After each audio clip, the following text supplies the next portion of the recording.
Welcome to the Lead Change podcast. I'm your host, Dr. Mary Mulcahey. I'm an orthopedic sports medicine surgeon with a huge interest in contributing to the growth and development of other leaders. On this podcast, we will share stories from many leaders in all medical specialties to understand the skills necessary to be an effective leader. We'll celebrate their success and hear about strategies to overcome hurdles. We will also highlight some of the unique challenges faced by women in medicine who are interested in pursuing leadership positions and the importance of mentorship, sponsorship, and allyship in achieving and being successful in those roles. Let's work together, build on shared experiences, learn from those before us, and use these lessons to propel us forward in our career. Let's lead change. Welcome, everyone, to the Lead Change podcast. I am so excited to have Drs. Natalie Pageler and Marylyn Ritchie on the podcast today. Dr. Pageler is the inaugural Division Chief of Clinical Informatics and Associate Dean for Maternal and Child Health at Stanford Medicine. In this role, she's leading the development and evaluation of safe, ethical, and meaningful applications of AI in healthcare for children and families. Prior to her current roles, she served as the Chief Health Informatics Officer at Stanford Medicine Children's Health for a decade. Additionally, Dr. Pageler co-founded the Stanford Clinical Informatics Fellowship, one of the first ACGME-accredited fellowships in the United States, dedicated to advancing the field of clinical informatics. Dr. Pageler was a member of the second Executive Leadership in Healthcare class in 2023. Dr. Marylyn Ritchie, who's a PhD, is the Chief Artificial Intelligence Officer for the Medical University of South Carolina Enterprise, Director of a new Center for Artificial Intelligence, as well as Associate Dean for Artificial Intelligence and Director of the Division of Computational Health Sciences and AI in the College of Medicine at MUSC. Dr. Ritchie is also the Smart State Endowed Chair in Translational Biomedical Informatics. She is an expert in translational bioinformatics with a focus on developing, applying, and disseminating algorithm methods and tools for integrating electronic health records with genomics. Dr. Ritchie has over 20 years of experience in translational bioinformatics and has authored over 500 publications. She was appointed as a Fellow of the American College of Informatics in 2020, and she was elected as a member of the National Academy of Medicine in 2021. Additionally, Dr. Ritchie was a member of the ELAM class of 2022. So I first met Natalie and Marylyn in January 2026 when they spoke about the use of AI in medicine as part of the Executive Leadership in Academic Medicine program.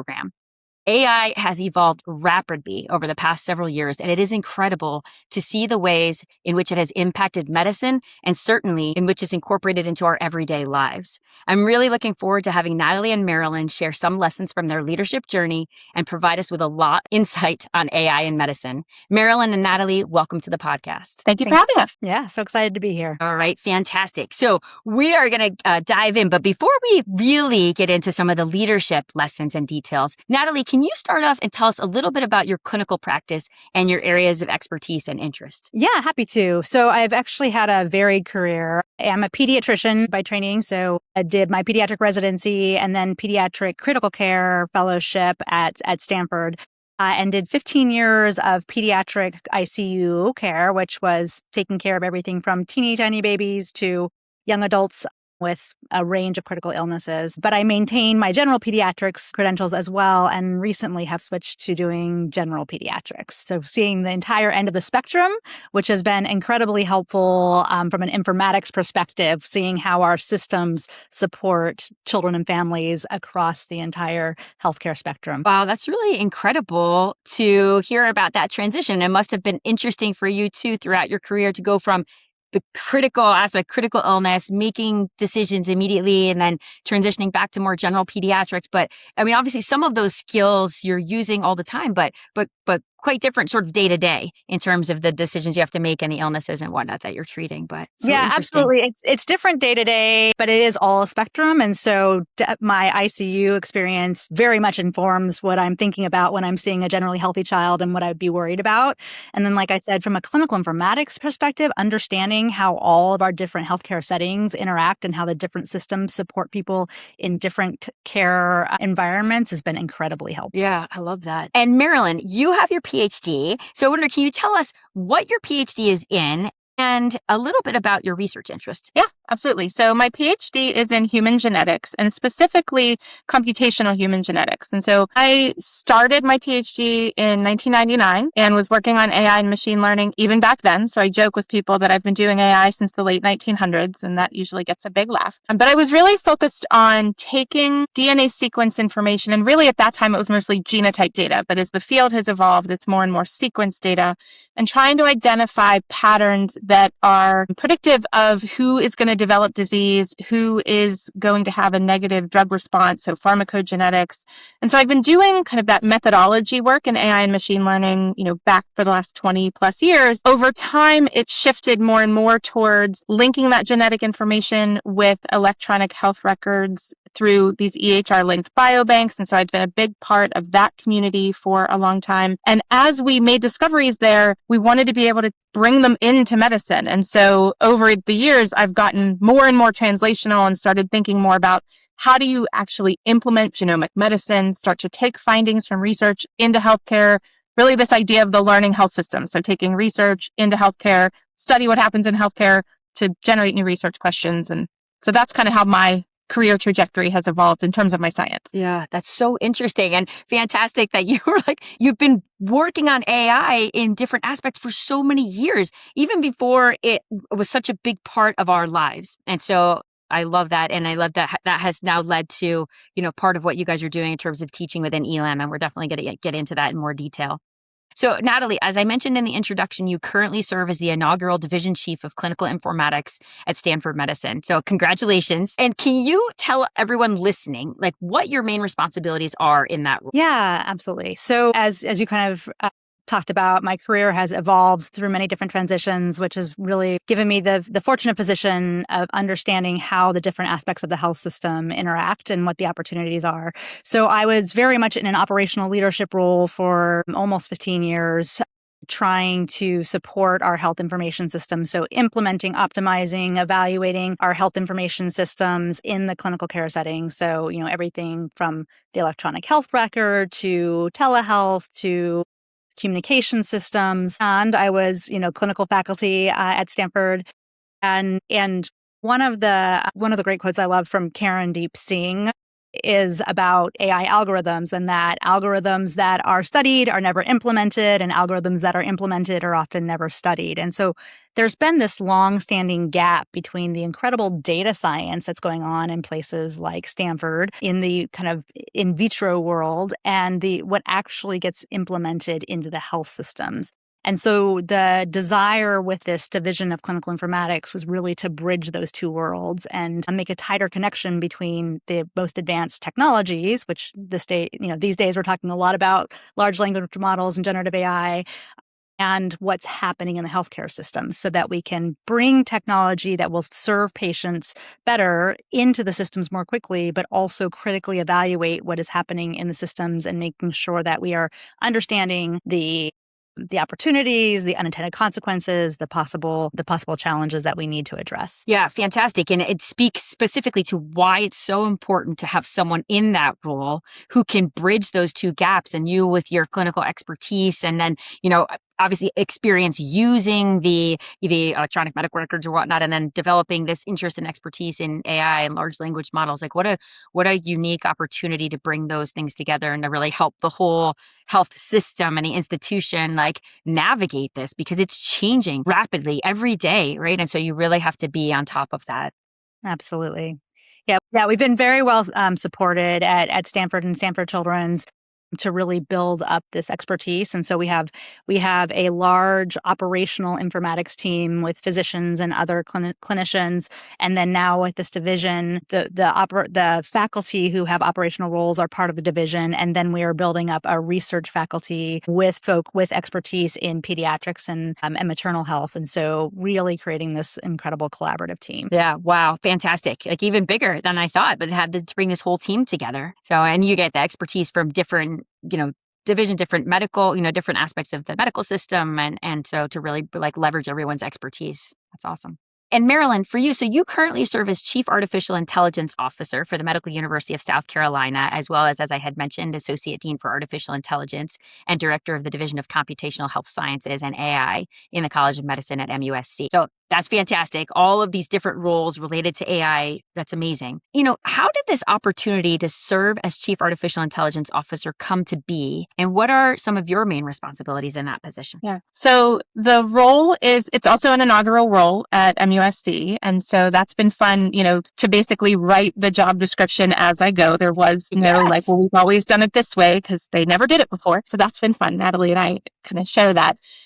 I was prior to being in this role, I was the director of the Institute for Biomedical Informatics and vice dean for AI and computing at the University of Pennsylvania. And in that role, I was really leading AI kind of strategy for research and education for the College of Medicine. But I wasn't so focused on the clinical enterprise. And so MUSC approached me about this role. What they wanted to create was a chief AI officer that was enterprise wide. And so I am working on AI strategy and governance for the university, which includes 6 colleges, and then also our health system, which we have about 20 hospitals across the state of South Carolina. And so it's all 3 mission areas. And I actually keep saying it's really 4 mission areas, certainly as an AMC, research, education, and clinical, but we're also supporting kind of the administrative ground, framework that supports all of those other mission areas. Yeah. And so it's a lot of effort around strategy. How do we bring in governance? How do we bring them in safely? I keep talking about AI governance a lot and saying it's like air traffic control. We need to make sure that we are getting planes into the air and landing safely. We're not trying to stop planes from taking off. So we're not trying to stop AI implementation. We want to make sure we're doing it safely for our patients and for our students and for our faculty. So it's a lot of work in that space. And then simultaneously, I'm creating an AI center, which is also, we changed the name to the AI Center for Health Innovation and Informatics, really leaning on my informatics training and background that, the AI is the technology piece, but that's the small piece. The bigger piece is process and people. So informatics is technology, people, and process. And our center is really going to focus on kind of how do we make sure that we bring these tools in, we think about the people who are going to use them and who, will be affected by them, and also what processes and workflows do they use, and how do we make sure that we're bringing tools in that will fit into their workflow, not that just we bought fancy tools and now here you have it. What are the tools you need to actually deliver better clinical care or deliver better education for our students or do better research? And so that's kind of the big picture of what I'm trying to do. And I think, I was doing something similar at Penn. It just now has the clinical arm, which has been really helpful in trying to do things that impact the enterprise system wide. Because, our medical students end up residents and physicians in the system. And so having that truncation, I think, is perhaps maybe the wrong way to think about it. I think it's been great to have kind of all 3 missions strategically considered together. Yeah, I think that's so important. You brought up a lot of great points. Like, first and foremost, like, AI is happening. It's here. It's happening. We see it. We live it. We use it every day.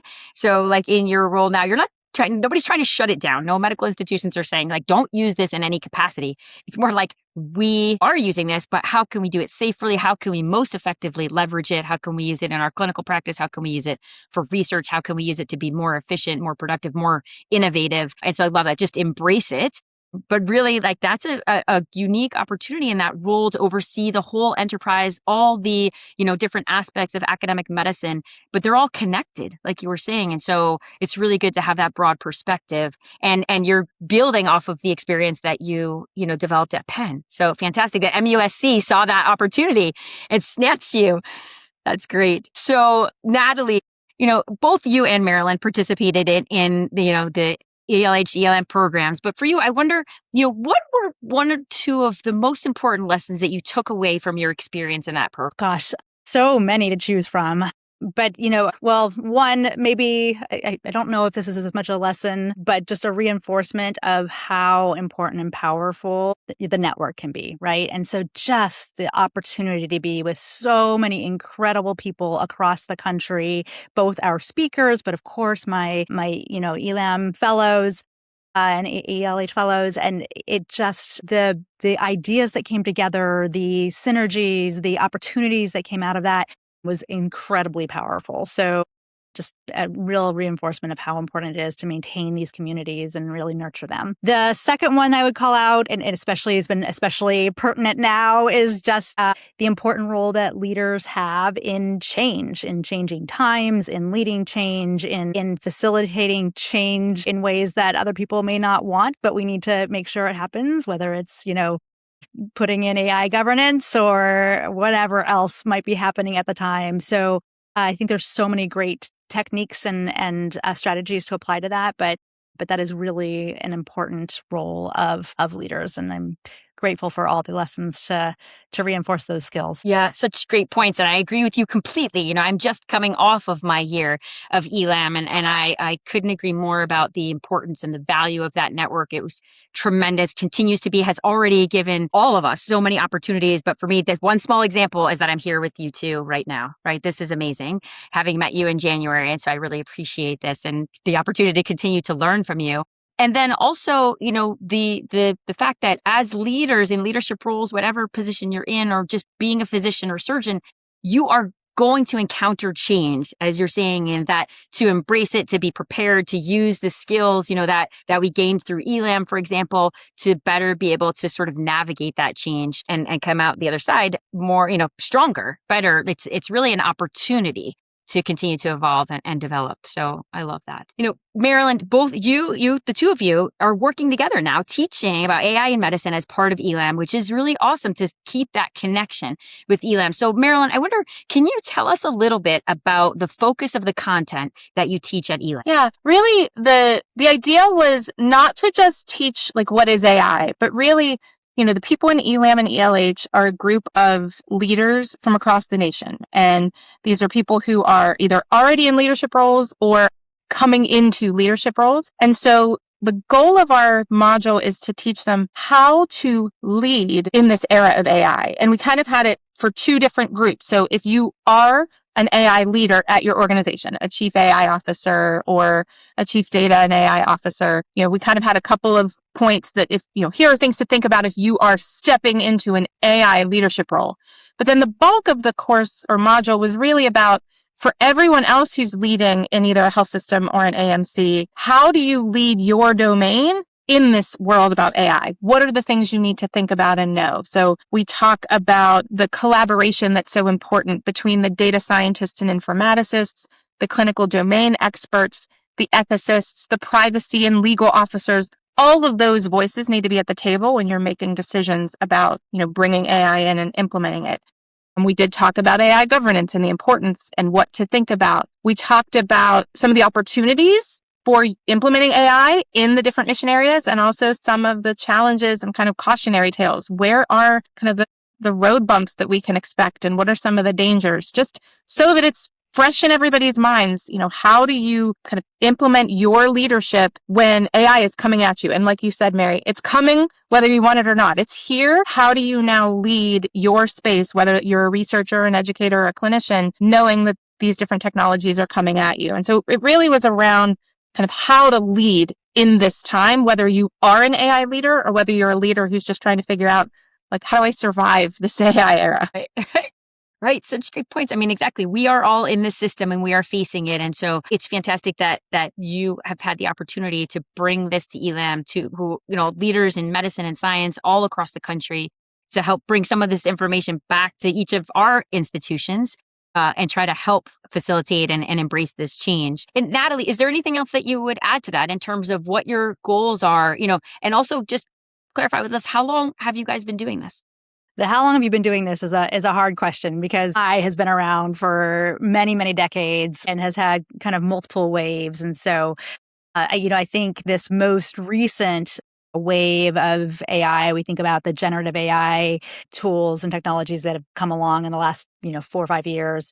But AI and different technology truly, has been around for decades, and many of the same principles apply. There are definitely new principles to learn, new gotchas, new opportunities with the generative AI era. And there are a lot of the same principles around how do you think about clinical decision support? How do you think about behavioral change? How do you think about teaching people new skills and what might happen in terms of de-skilling? All of those concepts are concepts that have been around for decades. And so, I have been doing this most of my career. I got started in clinical informatics fairly early, around 2009, 2010. But this particular role has been only the last few years. So it's just kind of a continuation of a long series of learning. And anything else that you wanted to add to in terms of what you and Marylyn hope that the ELAM and ELH fellows take away from the content that you guys present as part of the program? I think, the most important piece, and Marylyn said this, is really to engage. No matter where you are on the spectrum of, I am an early adopter of technology, I'm all over this and testing out a new chatbot every day, to like, oh, keep me away, I'm scared. As a leader, this is an important day and time. This is an important technology, and you need to engage and understand what the opportunity is and what the potential unintended consequences and challenges are, so that you can thoughtfully address them no matter what your role is in an organization. So that is the piece that I would emphasize the most. I think there's all kinds of detailed technicalities we can get into, but the first and most important principle is you need to engage. You need to figure out a way to learn and figure out what your role is in this current evolution. So I think that's such an important point for everyone listening too, is that like we are surrounded by this. And for, any current leaders, aspiring leaders, medical students, like we're all leaders in some respect within medicine and science. And so to be willing to be engaged, I think that's the key thing. Don't be afraid of this technology. Be willing to be engaged in whatever role. Just even being more aware and understand like how this can be used, how it can impact our day-to-day practice and life, like, is really critical. So absolutely. I love that. And I think it's fantastic. And I hope that's included for years to come as part of ELAM. So I want to round out our fantastic discussion here with a few questions for the two of you that I like to ask all of my guests. So I'm just going to sort of alternate between the two of you and move through these questions. So the first is, for you, Marylyn, this podcast is called Lead Change. And I wonder, what does that mean to you? It means that you need to take a growth mindset to lead yourself or others through the changes that are happening. Life is going to change. That's just the nature of it. I mean, that's one of the only certainties in life, is that things are going to change. And so I think to navigate that successfully, you need to lead yourself and, depending on your role, others. And I think the growth mindset is the way to do that. Just don't be stagnant. Think about, how can I grow through that change? How can I do it better, faster, whatever. Yeah. Fantastic. And that just the whole idea of having a growth mindset is absolutely critical to certainly being leaders, but just in our lives and progressing and growing and sort of evolving throughout our careers. But that is so critical as you are faced with change, is to say, how can I help lead myself? How can I help lead the group, my team through this? But just being optimistic, positive that we can persevere through this, that we're going to progress and come out on the other side, actually having taken advantage of a great opportunity. All right, Natalie, for you, have you read any leadership books that you've found to be particularly impactful or influential, or just have you found other resources related to leadership that you've found to be beneficial? Yes, definitely. And there were lots of books during ELAM that were incredibly helpful. I'm going to go back to the kind of tried and true, the Crucial Learning trilogy. I really love. So that's the Crucial Conversations, Crucial Accountability, and then I think now it's called Crucial Influence. That last book has changed titles a couple times, but it's basically change management. And I had been exposed to that trilogy several times kind of earlier in my education and in my leadership roles in the health system, and then got re-exposed during ELAM and ELH. And I think it's just got such basic fundamental principles for how do you communicate with people during some of the most crucial times. How are you honest? How are you transparent? How do you hold people accountable appropriately? And then how do you influence people to help them come along with you for an important and challenging change? And so I always recommend that to my trainees and to early leaders. Yes, fantastic. So for anyone listening, please definitely add those books to your list. Those are great books, and I've not read all of them, but they definitely, I want to go through that, because you're right. It provides us with so many helpful tools for day-to-day practice, life, and certainly in our leadership roles. And Marylyn, the last question for you. Do you have any favorite quotes? Yeah, my favorite quote is, and I don't even know who said it, which is embarrassing, I should know, but don't let perfect be the enemy of good enough. I think so often as scientists, we want to know every detail. We want it to be perfect. But if we try to make it perfect, we will never actually move forward. So you got to, not sloppiness, but you've got to get it to good enough. So Don't let perfect be the enemy of good enough. That is so true. And I've never heard the quote stated that way. That's probably the actual quote. In ortho, I think maybe in medicine and just in general, we say a lot like the enemy of good is perfect, right? Like don't keep trying to make this screw, like get one more thread through or this, very slight modification. That's not going to impact the outcome, the patient's success or the outcome, the quality of the research. Like if it's one tiny thing, I agree with you. Like don't spend forever trying to make it perfect because there's no such thing as perfect. Bottom line. So love that. Love that quote. So Natalie and Marylyn, thank you so much for being on the podcast. I really appreciate you sharing your insight and expertise about the impact and opportunities of AI in medicine.